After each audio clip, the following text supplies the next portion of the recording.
guys, ang tagal ko nang hindi nakapag-vlog and gusto kong mag-update sa aking mga halaman. Baka may nakakamiss sa inyo sa kanila. Keep on watching. So, bago ko pakita yung mga halaman ko guys, ito yung setup dito. So, rain or shine lang itong mga succulents ko at cactus na nilagay dito. At yan. Ito muna yung first project ko dito. Ganyan siya.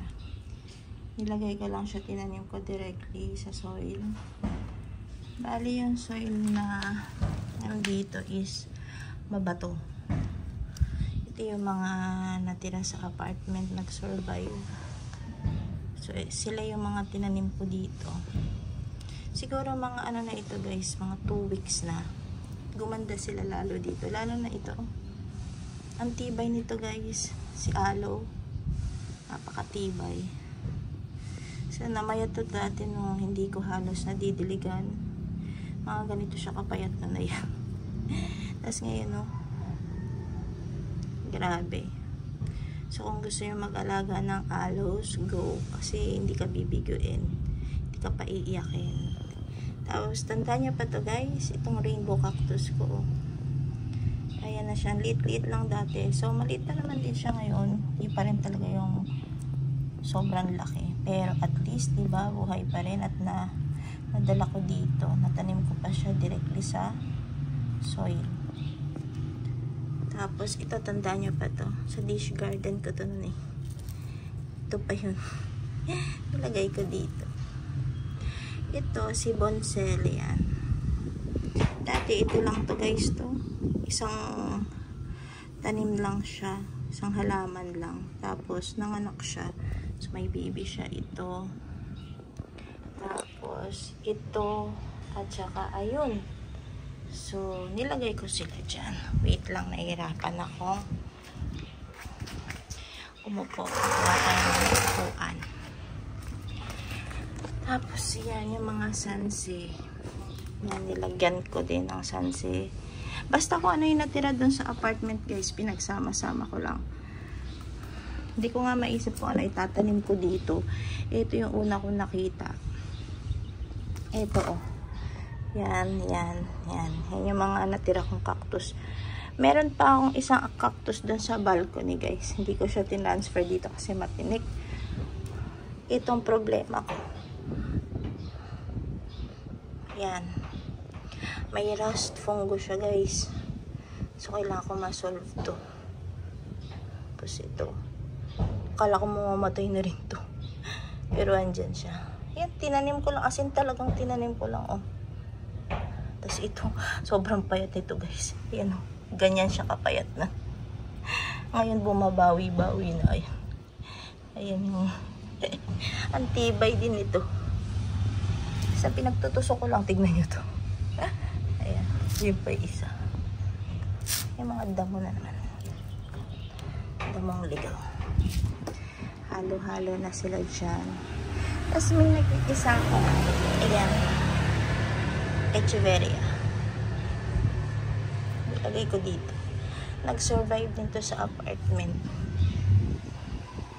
Ang tagal na nito, hindi nalaki. So, hopefully sana dito mahiyang niya. 2 weeks na siya dito. Una, nasa ano siya, nasa plastic na soft pot. Tapos, mga after 1 week, sabi ko mukhang hiyang siya dito. So, ayan. Transfer ko na rin siya directly sa soil. Sana magtuloy-tuloy. Si Kiko. Dati kasi ano to, as in, ito lang siya, lupa lang siya. Ngayon, tinaniman ko siya ng ganito. Yan yung pillow plant. Pero parang hindi rin siya pwede kasi naapak-apakan siya. So, akala ko nga patay na tong mga to. Ginawa ko, bumili ko ng yan, mga bato-bato. Naputol bigla yung ano ko video. So, ito. Tuloy ko ulit yung sinasabi ko. Ito nga si pillow plant, tinanim ko muna dito. Pero hindi siya umubra.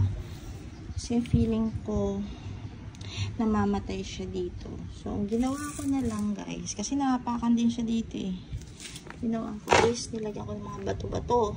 Ayan, may ligaw pang. Tumutubo na ng mga bato, damo. Ngayon, nung naman nilagyan ko nito, para naman nagustuhan niya kasi naglalo siya, ayun, sumigla siya. Ayun. So, ang cute din ang design niya. Siguro dahil sa moisture. Kasi hindi naman din mahirap alagaan si, tanim kalimot din yan eh, si Pillow. Yun o. Maligaw na naman. Ang bilis tumubo. Yun ang first project ko. Update ko kayo sa balcony guys kapag dating ng, after a week siguro. Baka doon ako mag-video. Madami din ako namatay din guys eh. Tapos ito, nakakatuwa. Sobrang liit lang to dati.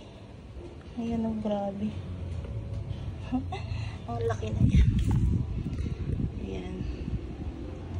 Ito muna ang aking mga unang project dito sa bahay. Ayan.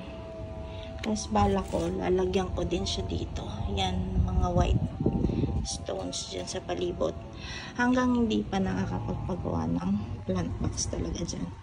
Or depende siguro kung papagawa talaga tayo ng plant box para medyo elevated ng konti. So, ayan. Nang set na. Diba? Cactus and succulents pa rin ngayong 2025. So, sana nga makapag-upload ako ng madalas sa YouTube. And mag-upload din ako sa Facebook. So, follow nyo ako guys doon para sa mga gardening, tungkol sa cactus, succulents, iba pang houseplants, tapos yung mga cooking na rin. Araw-araw na ginagawa. Daily vlog, ganyan. So, thank you. Thank you for watching. So, dito na muna guys. Cut ko na. Bye!